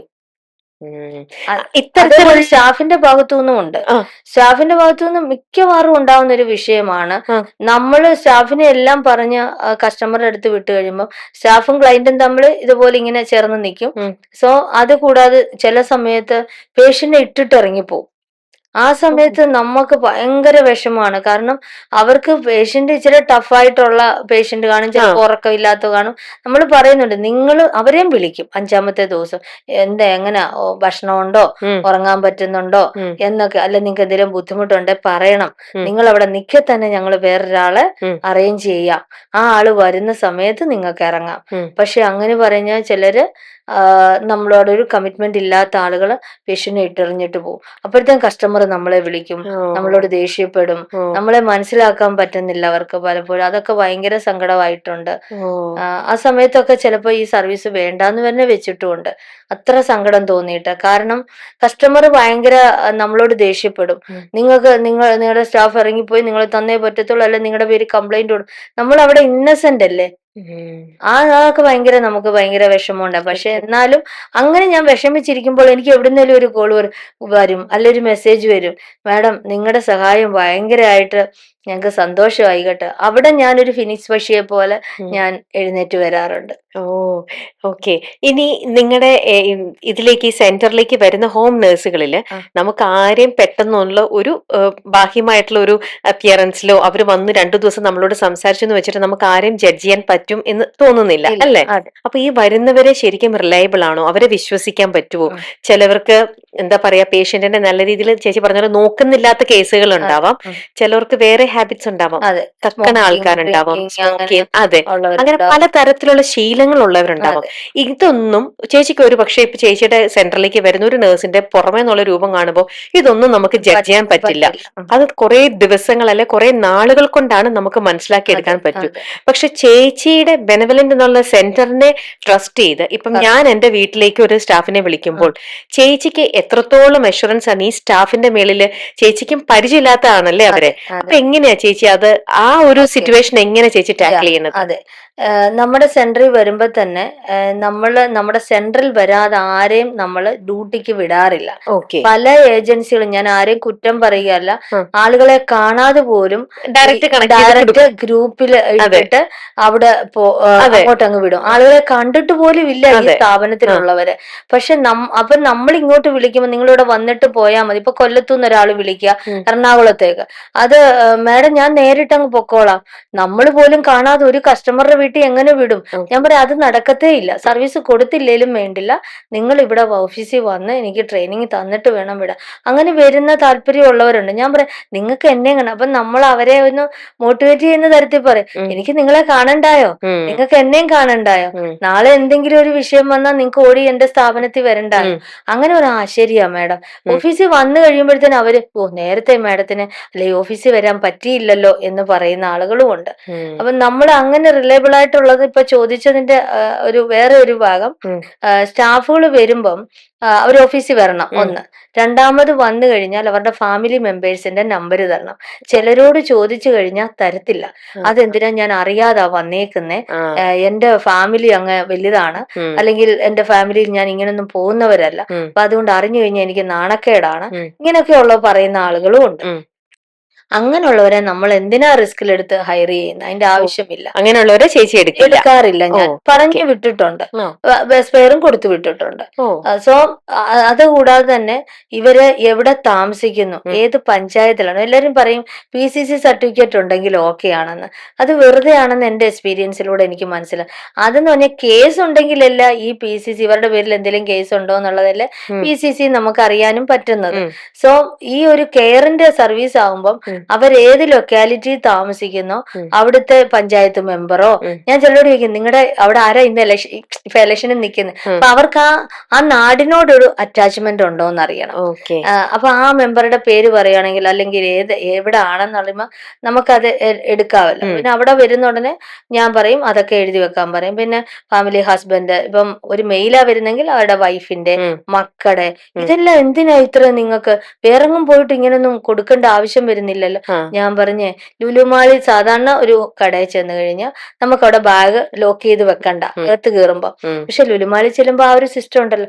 അതുപോലെ ബെനവലന്റിലും കുറച്ച് സിസ്റ്റം ഉണ്ട്. അതിന് ഫോളോ അപ്പ് ചെയ്യാൻ പറ്റുന്നവരാണെങ്കിൽ ഇവിടെ നിന്നാ മതി. കാരണം കസ്റ്റമർ അത്രയും ഒരു ശാന്തിന്നോ അല്ലെങ്കിൽ ഒരു ഓമനെന്ന് പറഞ്ഞല്ല വിളിക്കുന്നേ, ബെനവലന്റ് ആണോ, ഞങ്ങൾക്ക് നല്ലൊരു സ്റ്റാഫിനെ തരണം കേട്ടോ, ഒരു വ്യക്തികളെ ചോദിച്ചല്ല. അപ്പൊ അത്രയും ഞാൻ അവരോട് കമ്മിറ്റഡ് ആണ്. അവരുടെ വീട്ടിലാണ് നിൽക്കുന്നത്. ഇയാളും പറഞ്ഞതുപോലെ എന്റെ മേലാണ് അവര് ട്രസ്റ്റ് ചെയ്യുന്നത്. തീർച്ചയായിട്ടും ഈ സ്ത്രീ അല്ലെങ്കിൽ ആ പുരുഷൻ എന്തെങ്കിലും മോഷ്ടിച്ചു അല്ലെങ്കിൽ ഒരു മദ്യപിച്ചു അവിടെ കിടന്ന് അങ്ങനെ ഒരു വിഷയം ഉണ്ടാക്കി അവരെ വിളിക്കാനൊരു മീഡിയേറ്ററാണ് ഞാൻ. എന്റെ ഉത്തരവാദിത്തമാണ്. അപ്പൊ തീർച്ചയായിട്ടും ഞാൻ അങ്ങനെ വെച്ചാൽ, പക്ഷെ എല്ലാം 100% ഞാൻ പെർഫെക്റ്റ് എന്ന് പറയാൻ പറ്റത്തില്ല. അപ്പൊ പറഞ്ഞ പോലെ ഒരു ഹ്യൂമൻ ബീങ് ആണ്, മാൻ പവർ ആണ് അല്ലെ, അതിനകത്ത് പല വീഴ്ചകളും ഉണ്ടാകാം. പക്ഷെ അത് മാക്സിമം വരാതിരിക്കാൻ നമ്മൾ ട്രൈ ചെയ്യും. എന്റെ ഫാമിലിയിൽ തന്നെ ഒരു മുത്തശ്ശീനെ നോക്കാനായിട്ട് ഇതേപോലെ ഒരു ഏജൻസിന്ന് ഒരാളെ വിളിച്ചതാണ്. അവര് അത് ഞങ്ങളുടെ കുടുംബത്തിലുള്ള ഒരാളുടെ അടുത്ത് അതുപോലെ തന്നെ വേറെ പലയിടത്തും കേട്ടിട്ടുണ്ട് കേട്ടോ, 2-3 കൂടെ കേട്ടിട്ടുണ്ട്. ഇവർ ഉപദ്രവിക്കും. ഈ പ്രായം ചെന്നവര് അവര് ചിലപ്പോ ഇവർക്ക് പേഷ്യൻസ് ഇല്ല, ഈ നോക്കാൻ വന്നവർക്ക് പേഷ്യൻസ് ഇല്ല. അപ്പൊ അവരൊന്ന് അവരുടെ സൗകര്യത്തിന് ഇവര് എല്ലാവരുടെയും കയ്യിൽ മൊബൈലുണ്ട്. ഇവർ ഈ മൊബൈലിൽ ഫുൾ ടൈം ഒന്നെങ്കിൽ ഫോണിലായിരിക്കും അല്ലെങ്കിൽ എന്തെങ്കിലും സിനിമയോ വേറെ എന്തെങ്കിലും കണ്ടുകൊണ്ടേയിരിക്കും. അപ്പൊ ഈ പേഷ്യന്റ് എന്ന് പറയുന്ന ആൾക്ക് എന്തെങ്കിലും ആവശ്യം വരുമ്പോൾ വിളിച്ചു കഴിഞ്ഞാൽ അത് ഇവർക്ക് ഇത് കണ്ടുകൊണ്ടിരിക്കാൻ ഇവർക്ക് ദേഷ്യം. അതുപോലെ ഇവര് പറയുന്ന സമയത്ത് തന്നെ അവർ കഴിച്ചില്ല, ഭക്ഷണം കഴിച്ചില്ല, മരുന്ന് കഴിച്ചില്ലെങ്കിൽ ഉപദ്രവിക്കണം. അത് CCTV വീടുകളിൽ ഉള്ളത് കൊണ്ട് മാത്രം കണ്ടുപിടിച്ചതാണ് ഇവര് സ്വന്തം അമ്മേനെ ഉപദ്രവിക്കുന്നത് ഈ കുടുംബക്കാര് കാണുകയാണ്. അതെന്തൊരു പെയിനായിട്ടുള്ള കാര്യമാണ്. ഇവർക്കൊക്കെ ചിലവർക്ക് എന്താ പറയാ അതുപോലെ സിറ്റുവേഷൻ എന്താ പറയാ തിരക്കും കാര്യങ്ങളും അങ്ങനെയൊക്കെ ഉള്ളപ്പോഴും അല്ലെങ്കിൽ ഒരു കൈസഹായത്തിനും ഒക്കെ ആയിട്ടായിരിക്കും ഇവരിങ്ങനെ ഒരാളെ വെക്കുന്നത് അല്ലേ. അപ്പൊ അങ്ങനെയുള്ളവർ ഇവരിപ്പം നേഴ്സ് എന്ന് പറഞ്ഞ ആ ഒരു പ്രൊഫഷനോട് നമ്മൾ കാണിക്കേണ്ട അല്ലെങ്കിൽ ആ വ്യക്തികൾ കാണിക്കേണ്ട ഒരു എത്തിക്സ് ഉണ്ടല്ലോ, അതിന് എഗെയിൻസ്റ്റ് അല്ലേ ഇവരിങ്ങനെ അടിക്കുക, പ്രായം ചെന്നവരെ തല്ലുക എന്നൊക്കെ പറയണത്. അപ്പം ഇതൊക്കെ എങ്ങനെയാ ചേച്ചി നമ്മുടെ സമൂഹത്തിൽ ഇങ്ങനെയൊക്കെ നടക്കുന്നതുണ്ട്. എനിക്ക് എന്റെ പേഷ്യൻസിന്റെ അടുത്തൊന്നും അങ്ങനെ ഉപദ്രവിക്കുന്ന ആളുകളെ ഒന്നും ഇതുവരെ അങ്ങനത്തെ ഒരു അനുഭവം എനിക്ക് ഉണ്ടായിട്ടില്ല. പക്ഷെ പലയിടത്തും കേട്ടതൊക്കെ ഞാൻ വരുമ്പോൾ ഇവരെ ഒന്ന് അവെയർ ചെയ്യിക്കും, ഇവരോട് പറഞ്ഞു കൊടുക്കും, നിങ്ങളുടെ അമ്മ നിങ്ങളുടെ അച്ഛൻ അവരെ നോക്കാൻ പോവാ, നിങ്ങക്ക് പറ്റുന്നില്ലേ, നിങ്ങൾ എന്നോട് പറഞ്ഞോ, നിങ്ങളെ മാറ്റിത്തരാം.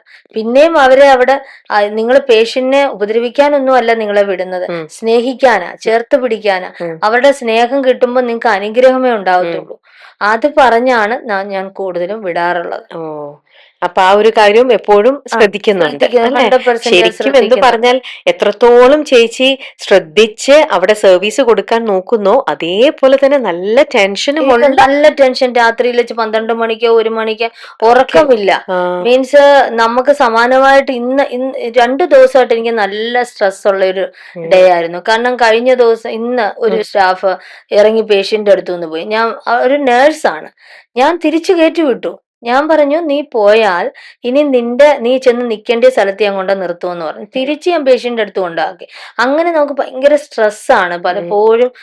ഒരു നല്ല ഹാപ്പിനെസ്സിൽ പോകുന്ന ഒരു ജോബ് അല്ല ഇത്. പക്ഷെങ്കില് ഇത് അതിന്റെ ഒരു പാഷൻ. ആ ഒരു ദിവസം നമ്മൾക്ക് ഒരാളെ സന്തോഷിപ്പിക്കാൻ, ശുശ്രൂഷിക്കാൻ, അതൊക്കെ ഭയങ്കര ഒരു അനുഗ്രഹം തന്നെയാണ്, ഒരു ബ്ലെസ്സിങ് ആണത്. അപ്പൊ അതുകൊണ്ട് പിന്നെ അത് അങ്ങനെ നടത്തിക്കൊണ്ട് പോകും. നമ്മുടെ പ്രൊഫഷനുമായിട്ട് ബന്ധപ്പെട്ട ഒരു ഇതല്ലേ ചേച്ചി. അതൊരു സർവീസ് ആയിട്ട് കാണുന്നത് കൊണ്ട് അങ്ങനെ. പക്ഷെ എന്നാലും ചേച്ചി എപ്പോഴും നമ്മുടെ മുന്നിൽ കാണുന്നത്, ഇപ്പൊ ചേച്ചിയെ സംബന്ധിച്ച് എപ്പോഴും ചേച്ചിയുടെ ചുറ്റുപറ്റി നിൽക്കുന്നവരെല്ലാവരും അസുഖങ്ങളുള്ളവരാണ്. എല്ലാവർക്കും വേദനകളും പരിഭവങ്ങളും പരാതികളും വിഷമങ്ങൾ തന്നെയാണ് അവർക്കല്ലേ. അപ്പൊ അത് കാണുമ്പം ചേച്ചിയുടെയും ചുറ്റുവട്ടത്ത് എപ്പോഴും എല്ലാരിൽ നിന്നും ഇത് കാണുമ്പോൾ ചിരിച്ച മുഖം കാണുന്നത് കുറവല്ലേ? അപ്പം അത് ഏതെങ്കിലും ഒരു അർത്ഥത്തിൽ ചേച്ചിക്ക് അതൊരു നെഗറ്റീവായിട്ടും വരാറുണ്ടോ എപ്പോഴെങ്കിലും?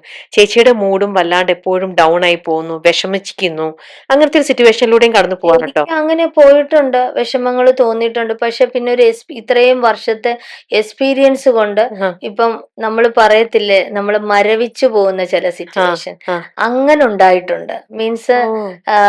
ഈ ഫീലിങ്സ്, ഉം, ഭയങ്കര വിഷമങ്ങൾ ആദ്യ ഘട്ടങ്ങളിലൊക്കെ നമുക്ക് സഹിക്കാൻ പറ്റില്ലായിരുന്നു. ഇപ്പം ആദ്യം ഞാൻ പറഞ്ഞ പോലെ ഉം, സ്റ്റാഫിനെ ഡയറക്റ്റ് ഹയർ ചെയ്യുക, അങ്ങനെ ഉള്ള ഒരു ഇത് വന്നു കഴിയുമ്പോൾ നമ്മൾ ഏറ്റവും സ്നേഹിച്ചവര്, സന്തോഷത്തോട് ടോക്ക് ചെയ്തവര്, ഉം, അവര് തമ്മില് ചേർന്ന് നിന്നിട്ട് നമ്മളെ വെറും കരിയാപ്പല പോലെ കാണുക എന്ന് പറഞ്ഞാൽ നമ്മൾ ആരില്ല, ആളിനെ കിട്ടി അവർക്ക് സന്തോഷം, അവര് ഹാപ്പിയായി.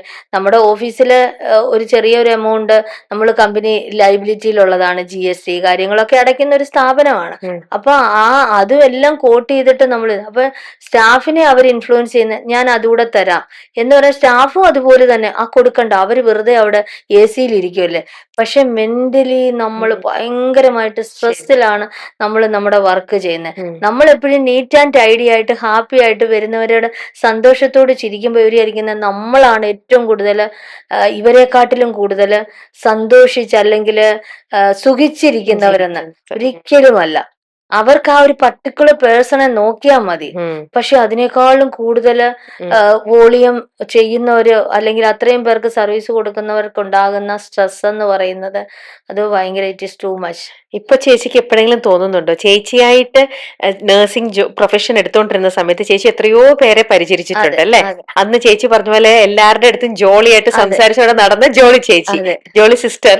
ആ അന്ന് ചേച്ചി കുറേം കൂടെ റിലാക്സ്ഡ് ആയിരുന്നിരിക്കണം. തീർച്ചയായിട്ടും. ഇന്നിപ്പോൾ ചേച്ചിയായിട്ടൊരു പലർക്കും സഹായം ചെയ്യാം എന്ന് വിചാരിച്ച് ചേച്ചി തുടങ്ങിയ സെന്റർ വന്നപ്പോഴത്തേക്ക് ഓ. ചേച്ചിക്ക് ശരിക്കും തലവേദനകൾ അയ്യോ, കൂടിയിട്ടേ ഉള്ളൂ അല്ലേ? തീർച്ചയായിട്ടും. ഉത്തരവാദിത്വം കൂടി. മറ്റേന്ന് പറഞ്ഞാൽ നമുക്ക് ആ ടൈം ഷെഡ്യൂൾ ഉണ്ട്. ഉം. മോർണിംഗ് നമ്മൾ 8 മണിക്ക് ഡ്യൂട്ടിക്ക് പോകുന്നു, 5 മണി നമ്മൾ കഴിഞ്ഞു, അതെ. നമ്മൾ പിന്നെ ഫ്രീ ആണ്, ഫ്രീ. നമ്മുടെ വീട്ടിൽ നമ്മൾ ഫ്രീ ആണ്. ഉം, അപ്പോഴും നമുക്ക് പിന്നെ ടെൻഷൻ ഇല്ല, ഉം, നമ്മൾ പിന്നെ പിറ്റേ ദിവസം ചെല്ലുന്നു. ഉം. പക്ഷെ ഇതങ്ങനല്ല, 24/7 അതെ, നമ്മുടെ ബ്രെയിൻ എപ്പോഴും ഇതിനായിട്ട് അങ്ങ് അലർട്ടായിട്ട് നിൽക്കുകയാണ്. അതെ. മീൻസ് എപ്പോഴാണ് ഒരു ഈ ഉം, ഉം. സൈറൻ വിടുന്ന പോലെ, അതെ. അല്ലെങ്കിൽ ഒരു ആംബുലൻസിന്റെ സൗണ്ട് നമ്മൾ എപ്പോഴും കേൾക്കുന്നില്ല, ചില സമയത്ത് കേൾക്കുന്ന എന്ന് പറഞ്ഞ പോലാണ് പലപ്പോഴും ഫീൽ ചെയ്യുന്നത്. അപ്പൊ എപ്പോഴെങ്കിലും ചേച്ചിക്ക് ഇത് വേണ്ടിയിരുന്നില്ല ഞാൻ തോന്നിയിട്ടുണ്ട്, തോന്നിയിട്ടുണ്ട്? തോന്നും, നമ്മൾ ഏതൊരു വ്യക്തികൾക്കും അങ്ങനെ തോന്നും തോന്നിപ്പോവും. അല്ലേ? ആ, കാരണം ഒരു എക്സ്ട്രീം ആവുമ്പോൾ നമ്മൾ എല്ലാരും അങ്ങനെ അതെ. ചിന്തിക്കില്ലേ, ഉം, ടെൻഷൻ വരുമ്പോ അതെ. വേണ്ട എന്ന് തോന്നും. ഉം, അതാ ഞാൻ മുമ്പേ പറഞ്ഞത്, വേണ്ട എന്ന് തോന്നുമ്പോൾ ഉടനെ എനിക്കൊരു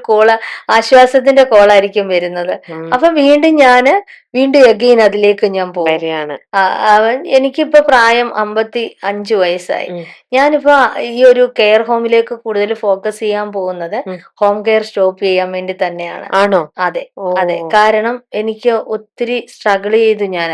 ഇനിയും പ്രായം കൂടുന്തോറും ഞാനും ഒരു ഡിമെൻഷ്യ പേഷ്യന്റോ വല്ലോ ആയിപ്പോയാൽ എന്ത് ചെയ്യുമെന്ന് എനിക്കൊരു പേടിയുണ്ട്. കാരണം അത്ര സ്ട്രെസ് ഉണ്ട് ഇതിനകത്തില്. ആ. ഇത് കാണുന്നത് നമ്മളെ കാണുന്നത് പോലെ അല്ല. അല്ല, അറിയാം. രമ്യ പറഞ്ഞതുപോലെ തന്നെ ഉം. ഓരോ വീടുകളിൽ നിൽക്കുന്ന ആളുകള് അതെ. എങ്ങനാണ് അടുത്ത നിമിഷം അവരുടെ സ്വഭാവം സ്വഭാവം. പല മാറുന്നത്. പല തരത്തിലുള്ള ആൾക്കാരായിട്ടല്ലേ ഡീൽ ചെയ്യണത്. അതെ, അതെ, അതെ, അതെ. ഉം, അപ്പൊ അതുകൊണ്ട് മാക്സിമം ഞാൻ ഹയർ ചെയ്യുന്ന സ്റ്റാഫുകളെ എല്ലാം ഉം, വോളിയം കുറഞ്ഞാലും വേണ്ടില്ല, ഉം. വൺ ഓഫ് ദ ബെസ്റ്റ് സ്റ്റാഫിലേക്ക് മാത്രം ഫോക്കസ് ചെയ്തു. ഓ. ആ, അപ്പൊ ഇനി കെയർ വോളിയം ഹോം കുറവില്ല, എനിക്ക് ആ നല്ലൊരു വോളിയം തന്നെ ഉണ്ട്. ഉണ്ട്. അതെ, പക്ഷെങ്കിൽ മനസ്സിലായി. എനിക്ക് ഹോം കെയർ, ഞാൻ കെയർ ഹോം സെറ്റ് ആക്കി കഴിയുമ്പോൾ ഇപ്പോൾ പയ്യൻ തീർച്ചയായിട്ടും ഹോം കെയറിൽ നിന്ന് ഞാൻ നിർത്തും. എൻഡ് അപ്പ് ചെയ്യാനാണ് ആഗ്രഹിക്കുന്നത്. ഓ. ആ. ഇതിൽ തന്നെയും ചേച്ചി പല കാറ്റഗറിയില് ബേബി കെയർ ഉണ്ട്, പ്രഗ്നൻസിയിലുള്ള ഉണ്ട്, ഡെലിവറിയുടെ ഉണ്ട്, പേഷ്യൻസ് ഉണ്ട്, ഇതിൽ പലതും ഉണ്ടെന്ന് പറഞ്ഞു. ഇതിലെ എല്ലാം തന്നെ റിസ്ക് തന്നെയായിരിക്കും അല്ലെ? ഏതെങ്കിലും ഒരു കാറ്റഗറിയാണ് ഏറ്റവും ഈസി എന്ന് ഞാൻ ചോദിച്ചു കഴിഞ്ഞാൽ അങ്ങനെ പറയാൻ പറ്റുമോ? അല്ല, അങ്ങനെ ഈസി ആയിട്ടൊന്നും ഒന്നും ഉണ്ട്, എല്ലാം അല്ലേ? എല്ലാം കുഞ്ഞുങ്ങളെ നോക്കുന്നതിന് അതിൻ്റെതായിട്ടുള്ള ബുദ്ധിമുട്ടും കുഞ്ഞുങ്ങളെ ടെൻഷനും ഉണ്ട്. നോക്കുന്നത് ഭയങ്കര ബുദ്ധിമുട്ടുള്ള ഭയങ്കര കാര്യമാണ്. ബുദ്ധിമുട്ടുള്ള കാര്യമാണ്. എക്സ്ട്രീം കാരണം ഉറക്കം കിട്ടാതെ കിട്ടാൻ. സ്റ്റാഫുകൾക്ക്, അതിന് ഞാൻ ഒരു ടൈം പോലും, ഞാനിപ്പോ അവര് വിളിക്കാൻ, നമുക്ക് എക്സ്പീരിയൻസിലൂടെ ആണല്ലോ ഓരോന്നും മനസ്സിലാകുന്നത്. ഞാൻ തന്നെ ഇന്ന് വിളിച്ച ഒരു കസ്റ്റമറോട് ഞാൻ പറഞ്ഞു, അതിന് മുമ്പേ ഉള്ളവരോടും പറഞ്ഞു, ഒരു ടൈം ഷെഡ്യൂൾഡ് ചെയ്യേണ്ടത്, നമ്മുടെ ഏറ്റവും വിലപ്പെട്ട ആളാകും അവരുടെ കയ്യിലിരിക്കുന്നത്. കുഞ്ഞ് വീണുപോയി എന്തെങ്കിലും സംഭവിച്ചാൽ ഇവരുടെ പേര് കേസ് കൊടുത്തിട്ടോ, ഇവരെ ഉപദ്രവിച്ചിട്ടോ, കമ്പനിയുടെ പേര് ഒരു കംപ്ലൈന്റ് കൊടുത്തിട്ടോ ആ കുഞ്ഞിനെ കിട്ടുമോ? ഇല്ല സാർ. അപ്പൊ അതുകൊണ്ട് ചെയ്യേണ്ടത് 7 to ഒരു 12 o'clock വരെ എല്ലാവർക്കും രാത്രിയിൽ ഒരു ഉറക്കച്ചവടം ഉണ്ടാകും. ഈ എപ്പോഴും ഈ കുഞ്ഞിനെ എടുത്തുകൊണ്ട് 24 hours ഒരു സർവീസ് കൊടുത്തെന്ന് വിചാരിച്ച് അവരൊരു ഉറങ്ങാതെ അവരെ ബൈ ചെയ്ത് അതുകൊണ്ട് അവരൊരു ഹ്യൂമൻ ബീങ് ആണ്, മനസ്സിലായില്ലേ? അവർക്ക് ഉറങ്ങണം. അപ്പൊ അതുകൊണ്ട് നിങ്ങൾ ഇങ്ങനെ ചെയ്യും. നമ്മുടെ ഏറ്റവും വിലപ്പെട്ട ആളിനെ അല്ലേ നോക്കാനായിട്ട് അവര് വരുന്നേ. അപ്പൊ മാഡം അത് പറഞ്ഞു വേറെ എങ്ങും വിളിച്ചിട്ട് ഇങ്ങനെ പറയുന്നില്ല, നമുക്ക് എന്നാ അങ്ങനെ ചെയ്യാവുന്ന. അപ്പൊ എനിക്ക് കാരണം അതൊക്കെ ഞാൻ സ്വയമായിട്ട് എക്സ്പീരിയൻസിലൂടെ ക്രിയേറ്റ് ചെയ്തെടുത്തതാണ്. കാരണം നമ്മൾ അത്രയും റിലയബിൾ ആയിട്ട് ഒരാളിനെ നമ്മുടെ കയ്യിൽ തരുമ്പം ബെനവലന്റിന്റെ കയ്യിൽ അവരുടെ കുഞ്ഞിനെ തരുക, ആ കുഞ്ഞിനെ സംരക്ഷിക്കാന്നുള്ള ഉത്തരവാദിത്വം ആ ഒരു ഡ്യൂറേഷനിൽ നമുക്കുണ്ട്. അപ്പൊ ഈ സ്റ്റാഫിന് ഉറക്കം കൊടുക്കുക എന്നുള്ളതും നമ്മുടെ ഉത്തരവാദിത്വം. തീർച്ചയായിട്ടും. അപ്പൊ അതുകൊണ്ട് അത് ഒന്നും ഈസി അല്ല. പേഷ്യന്റ് കെയർ ആയാലും ബേബി കെയർ ആയാലും മെറ്റേണിറ്റി ഇതൊന്നും ഈസി ഉള്ള ഒരു പ്രൊവിഷനേ അല്ല. എല്ലാം ഈക്വലി ഒരേപോലെ ടെൻഷൻ ഉള്ളതാണ്, എല്ലാം ഉള്ളത് തന്നെയാണ് അല്ലെ. ഇത് തന്നെയും ഈ ഹോം നേഴ്സ് സർവീസ് ഒക്കെ നമ്മൾ ആ വീട്ടിൽ താമസിച്ച് തന്നെയുള്ള ഫെസിലിറ്റി മാത്രമേ ഉള്ളൂ? അതോ ഇപ്പൊ ഇവിടെ തന്നെ നിങ്ങളുടെ സെന്ററിന് അടുത്തൊക്കെ ഉള്ളവരൊക്കെയാണ് നിങ്ങൾക്ക് ഡേ സ്കോളർ പോലെ വന്നു പോയി സർവീസ്? എനിക്ക് അത് കുറവാണ്. ആണോ? എനിക്കിപ്പോ ഇല്ലെന്ന് തന്നെ പറയാം. അതിന് ഞാൻ കൂടുതൽ ഫേവർ ചെയ്യാത്ത, അതും ഭയങ്കര ടെൻഷനുള്ള. ഈ രാവിലെ ആകുമ്പോഴത്തേക്കും വിളിച്ചു പറയും മാഡം ഇന്ന് എന്റെ കൊച്ചിന് പനിയാ, ഞാൻ ഇന്ന് വരത്തില്ല. ഉടനെ എനിക്ക് അടുത്ത ആളിനെ പ്രൊവൈഡ് ചെയ്യാനില്ല. അപ്പൊ കസ്റ്റമർക്ക് ചിലപ്പോ ബാങ്ക് ജോലിക്കാര് അല്ലെ ഡോക്ടേഴ്സ് ഇവരൊക്കെ അവർക്ക് അവരുടെ ഡ്യൂട്ടിക്ക് പോകണ്ടായോ. അപ്പൊ ഞാൻ പറയാറുണ്ട് എനിക്ക് 24/7 ലിവിങ്. അത് തന്നെ ടെൻഷൻ ആണേലും നമുക്ക് ആ ഒരു പർട്ടിക്കുലർ പേഴ്സൺ അവിടെ ഉണ്ടല്ലോ, അവര് അവിടുന്ന് മൂവ് ചെയ്യുന്നില്ല. അല്ലെങ്കിൽ അവർക്ക് പോകണമെങ്കിൽ നെക്സ്റ്റ് ആള് വന്ന് ഹാൻഡ് ഓവർ ചെയ്തിട്ട് പോകാം. അവർക്ക് ലീവ് ചോദിക്കണമെങ്കിൽ ചോദിക്കാം. അവർക്ക് നമ്മളിപ്പോ ഈ ഒരു മേഖലയിലെ ജോബ് എന്ന് പറയുന്നത് ഒരു എഡ്യൂക്കേറ്റഡ് പേഴ്സണ് ജോലി കിട്ടാൻ ബുദ്ധിമുട്ടാണ്. പക്ഷെ ഇവർക്കൊന്നും ഒരു പാടുമില്ല, ഇഷ്ടംപോലെ ജോലി ഓഫറുകൾ ഉള്ളത്. കാരണം ഇവിടുന്ന് ചാടി അങ്ങോട്ട് പോകും, വേറെ ഏജൻസി പോകും. നമ്മൾ കളഞ്ഞു കഴിഞ്ഞാൽ ഇപ്പൊ നമ്മള് അവരെ വേണ്ടാന്ന് വെക്കുന്ന ആള് ഒരിക്കലും ജോലിയില്ലാതിരിക്കുന്നില്ല, അടുത്ത ഏജൻസി പോകും. അതാണ്. അതുകൊണ്ട് നമുക്ക് അതുപോലെ ഈ എറണാകുളം ജില്ലയിൽ ഒരു അസോസിയേഷൻ ഉണ്ട്. ഞങ്ങളെല്ലാം കൂടെ ഈ ഒരു ഓൺടർപ്രണേഴ്സ് എല്ലാം കൂടി 50 ടീമുകളുണ്ട്. അപ്പൊ ഞങ്ങൾ അതിനകത്ത് ചെയ്യുന്നത് ഇങ്ങനെ ഫ്രോഡായിട്ട് ചെയ്യുന്ന സ്റ്റാഫുകളെ അവിടെ മെൻഷൻ ചെയ്യും. ഈ ആളിനെ നിങ്ങൾ നമ്മുടെ സഹോദര സ്ഥാപനമല്ലേ, അവർക്കും ഇതുപോലെ അവിടെയും പേഷ്യന്റ് അല്ലേ, അവർക്കും ഇങ്ങനെ ഒരു ബുദ്ധിമുട്ടുണ്ടാവാൻ പാടില്ല. ഈ ഒരു പേഴ്സണ് അത്ര പോരാ കേട്ടോ, നമ്മൾ എടുത്ത് റിസ്ക് എടുക്കണ്ട. അങ്ങനെയുള്ള ഒരു ഇതില് നമുക്ക് എല്ലാം ഇപ്പം ഹെൽമെറ്റ് വെച്ചിട്ട് പോയില്ലെങ്കിൽ നമ്മൾ വീണാൽ നമുക്ക് പ്രോബ്ലം ഉണ്ടാവും എന്ന് പറഞ്ഞതുപോലെ നമ്മളൊരു ഇൻഡിക്കേഷൻ കൊടുക്കുക. അതാണ്. ചേച്ചി ഇപ്പം ഒരു വീട്ടിൽ നിന്ന് ഒരാൾ ആവശ്യത്തിന് വിളിക്കുവാണെങ്കിൽ ചേച്ചി അപ്പൊ തന്നെ അവര് എന്താ പറയാ നേഴ്സ് ചേച്ചിയുടെ കയ്യിലിരിക്കുന്ന ഒരാളുടെ ഇത് എന്താണ് വേണ്ടത് ഇതെല്ലാം മനസ്സിലാക്കിയിട്ട് ചേച്ചി വിടുവാണെന്ന് പറഞ്ഞല്ലോ. അപ്പൊ വിടുന്ന സമയത്ത് എങ്ങനെ ഒരു മ്യൂച്വൽ ഒരു അണ്ടർസ്റ്റാൻഡിങ്ങിലാണോ ചേച്ചി വിടുന്നതോ അതോ അതിനകത്ത് നിങ്ങൾ എന്തെങ്കിലും ഒരു എഗ്രിമെന്റ് ഏജൻസി എന്നുള്ള രീതിയിൽ അങ്ങനെ എന്തെങ്കിലും വെക്കുന്നുണ്ടോ? തീർച്ചയായിട്ടും അത് വേണമല്ലോ. ഏത് കാര്യം നമ്മൾ ചെയ്യുന്നെങ്കിലും നമുക്കൊരു റെസ്പോൺസിബിലിറ്റി വേണമെങ്കിൽ നമ്മളൊരു മ്യൂച്വൽ ആയിട്ടുള്ള ഒരു എഗ്രിമെന്റ് വേണം. നമ്മള് ജസ്റ്റ് സംസാരിച്ചു എന്ന് പറഞ്ഞിട്ട് കാര്യമില്ല. സർവീസ് തരാം അല്ലെങ്കിൽ ഇത്ര എമൗണ്ടിനാണ് സർവീസ്, നമ്മുടെ സർവീസ് ചാർജ്, ഇതൊക്കെ ഒരു റെക്കോർഡിക്കലി അവർക്കും വേണം നമുക്കും വേണം. അതിനു വേണ്ടി നമ്മള് ഫസ്റ്റ് ഓഫ് ഓൾ ചെയ്യുന്നത് നമുക്കൊരു ഗൂഗിൾ ഫോം ഉണ്ട്. കസ്റ്റമറുടെ ആദ്യം ഫസ്റ്റ് ഓഫ് ഓൾ അവരുടെ കേസുകൾ നമ്മൾ ലിസൺ ചെയ്തതിന് ശേഷം ഞാൻ പറയാറുള്ളത് സാറിന്റെ വാട്സപ്പിലോട്ട് ഒരു ഗൂഗിൾ ഫോം വരും. അതിനകത്ത് നിങ്ങളുടെ പേഷ്യന്റെ കാര്യങ്ങളെല്ലാം കണ്ടീഷൻസ് ബ്രീഫ് ചെയ്യാം. അപ്പൊ ആ ബ്രീഫ് ചെയ്തത് നമ്മുടെ മെയിൽ ഐ ഡിയിലോട്ട് വരുമ്പോൾ നമ്മുടെ മാനേജറും നഴ്സിംഗ് കോർഡിനേറ്ററുമാണ് കാണുന്നത്. എന്നോട് കേട്ടതെല്ലാം ചിലപ്പം ബ്രീഫ് ചെയ്യുമ്പം അവര് റൈറ്റ് ചെയ്യുമ്പോൾ അവർക്ക് ചിലപ്പോൾ ഒന്നുകൂടെ ആഡ് ഓൺ ചെയ്യാൻ പറ്റും. ഫോൺ വിളിക്കുമ്പോൾ ചിലപ്പോൾ കട്ടാവോ എനിവേ എന്തെങ്കിലും. സോ ആ ഒരു എഗ്രിമെന്റ് പിന്നെ കൊടുത്ത് അതിനകത്തുള്ള ടേംസ് ആൻഡ് കണ്ടീഷൻസ് വായിച്ച് അതിൽ അക്സെപ്റ്റൻസ് വിട്ടതിന് ശേഷം മാത്രമേ നമ്മള് ഇനി അതേപോലെ ചേച്ചി പുറത്തുള്ള ആൾക്കാർ, അത് ഇന്ത്യക്കകത്തോ പുറത്തോ എവിടെയെങ്കിലും ഉള്ളതാണെങ്കിൽ അവരുടെ പാരന്റ്സിനെ നോക്കാനായിട്ട് ചിലപ്പോൾ നിങ്ങൾ ഏൽപ്പിച്ചിട്ടുണ്ടാവാം. അത് കെയർ ഹോമിലായിക്കോട്ടെ ഹോം കെയറിലായിക്കോട്ടെ. അപ്പൊ നിങ്ങളുടെ ആൾക്കാരാണ് അവിടെ നോക്കുന്നത്. പക്ഷെ അപ്പം പ്രായം ചെന്നവരാണ് അല്ലെങ്കിൽ അവർ മരിച്ചു എന്ന് വെക്കുക. അപ്പൊ ആ സമയത്ത് മക്കളും ആൾക്കാരൊക്കെ പുറത്തുള്ളവരാണെങ്കിൽ ഇവരുടെ ബാക്കിയുള്ള ഫ്യൂണറൽ കാര്യങ്ങളോ അല്ലെങ്കിൽ ബാക്കിയുള്ള ഫോളോ അപ്സും കാര്യങ്ങളൊക്കെ ഉണ്ടല്ലോ, നമ്മൾ ഹോസ്പിറ്റലിൽ വിട്ട് ഒന്നും കൂടെ ഒന്ന് മേക്ക് ഷുവർ ചെയ്യുക, അതിന്റെ പ്രൊസീജിയർ കാര്യങ്ങൾ അതൊക്കെ നിങ്ങൾ ചെയ്യോ? അതെല്ലാം ഞങ്ങൾ ചെയ്യും. ഞങ്ങളിപ്പം മക്കൾ ചിലപ്പോൾ എളുപ്പം വരാൻ അതെ, പറ്റത്തില്ലെങ്കിൽ അവിടുത്തെ അവരെ നമ്മൾ എത്തണതിനുള്ള ടൈമോ കാര്യങ്ങളോ അതെ നീ എത്താൻ പറ്റിയില്ലെങ്കിൽ തന്നെ പറ്റിയില്ലെങ്കിൽ അതെ അതെ ആ ഇപ്പൊ അറിയാമല്ലോ ഓരോ വാറിന്റെ അതെ കാര്യങ്ങളും ഒക്കെ വരുമ്പോ അങ്ങനെയുള്ള സിനാരിയോയില് ആ അവർക്ക് ഫ്ലൈറ്റുകൾ കിട്ടത്തില്ല, അവര് ഭയങ്കര ആ സ്ട്രെസ്ഡ് ആവും. ആ സമയത്ത് നമ്മളോട് പറയുകയാണെങ്കിൽ തീർച്ചയായിട്ടും നമ്മളെ ഫ്യൂണറലെ കാര്യങ്ങളെ അവരുടെ കമ്മ്യൂണിറ്റിക്ക് അനുസരിച്ച് ഉം, അവരേത് കാസ്റ്റാന്ന് വെച്ചാൽ അതിനനുസരിച്ചുള്ള രീതിയിൽ ഇപ്പൊ അവരുടെ ഫാമിലി മെമ്പേഴ്സിന്റെ അവിടെ അല്ലെങ്കിൽ അവരുടെ കുടുംബം തറവാട് ചിലപ്പോൾ അടച്ചിട്ടേക്കുമായിരിക്കും. ഉം, അങ്ങനെയുള്ളിടത്താണെങ്കിലും ഇപ്പൊ കൊണ്ടുവെക്കണം. ഉം. അപ്പം നമ്മുടെ സെന്ററിൽ നിന്ന് അവരെ ഒരുക്കി അവരുടെ കാര്യങ്ങളെല്ലാം ചെയ്ത് നമുക്ക് ആംബുലൻസ് സർവീസ്, അതേപോലെ നമുക്ക് ലൈവ് TV ഇതിലൂടെ അവർക്ക് കാണിക്കുന്ന ഓ തരത്തില് ഓ അതെല്ലാം ചെയ്ത് നമ്മൾ കൊടുക്കുന്നുണ്ട്. ഓക്കെ. അവരൊരു ടെൻഷനും അവരറിയണ്ട. അറിയണ്ട. ആ ഒരു സ്റ്റാൻഡേർഡ് തരത്തില് ഉം, അവരെന്ത് പറയുന്നോ ആ, അതിനനുസരിച്ച് നമ്മൾ കസ്റ്റമൈസ് ചെയ്യും. ഉം. അതാണ് നമ്മൾ ചെയ്യുന്നത്. ചെയ്യുന്നത്. അപ്പൊ അങ്ങനെയാണെങ്കിൽ നിങ്ങൾ ബെനവലന്റ് സർവീസസ് എന്തൊക്കെയാണെന്ന് ചേച്ചി ഒന്നും കൂടെ ഒന്ന് പറയാമോ? ബെനവലന്റിലുള്ള സർവീസസ് എന്ന് പറഞ്ഞാൽ നമ്മൾ പേഷ്യന്റ് കെയർ ആണ്. ഉം, ബെനവലന്റ് എന്നുള്ള പേര് പോലെ സ്നേഹം, ദയ, ഇതെല്ലാം കെയർ എല്ലാം കൊടുത്ത് ഉം, ഉള്ള ഒരു സർവീസ് ആണ് നമ്മൾ പ്രൊവൈഡ് ചെയ്യുന്നത്. ആ സർവീസിലുള്ളത് patient care, maternity care, baby care, ഉം. ക്രിട്ടിക്കൽ കെയർ, ഇതുപോലെ ഫ്യൂണറൽ, ഉം. ഫിസിയോതെറാപ്പി. ഓ, ഫിസിയോതെറാപ്പിയും ചെയ്യുന്നുണ്ട്. ഓക്കെ. ഫിസിയോതെറാപ്പി ആ ചെയ്യുന്നുണ്ട്.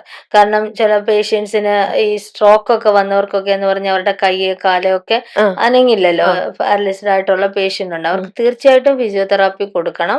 ഉം, അതേപോലെ അങ്ങനെയുള്ള ഫിസിയോതെറാപ്പി ഉണ്ട്. ഉം, പിന്നെ എക്യുപ്മെന്റ്സുകൾ നമ്മൾ പ്രൊവൈഡ് ചെയ്യുന്നുണ്ട്. അതെന്ന് പറഞ്ഞാൽ ഇപ്പൊ പേഷ്യന്റിന്റെ വീട്ടില് ഉം, ഹോസ്പിറ്റലിൽ ആയിട്ട് ഉം, തിരിച്ച് വീട്ടിലോട്ട് വരുമ്പം ഉം, നോർമൽ കോട്ടിൽ അവരെ കിടത്താൻ പറ്റില്ല. ഉം, റൈസ് ടു ഫീഡ് ഉള്ള അങ്ങനെയൊക്കെയുള്ള പേഷ്യന്റ് ആകുമ്പോൾ റിക്ലൈനർ കോട്ട് വേണം. ഉം. അപ്പൊ അത് റെന്റിന് കിട്ടുന്നതുണ്ട്, വാങ്ങിക്കുന്നതും. അതെല്ലാം ബെനവലന്റ് വി ഹെൽപ്പ് എന്ന് പറഞ്ഞ എല്ലാത്തിലും ബെനവലന്റിനോട് എന്ത് ചോദിച്ചാലും കൊടുക്കാൻ ബെനവലന്റ് തയ്യാറാണ്. ഞങ്ങൾ നോ എന്ന് പറയുന്ന ആ. ഒരു ഞങ്ങളുടെ ഡിക്ഷണറി നോ ഇല്ല. ഇല്ല.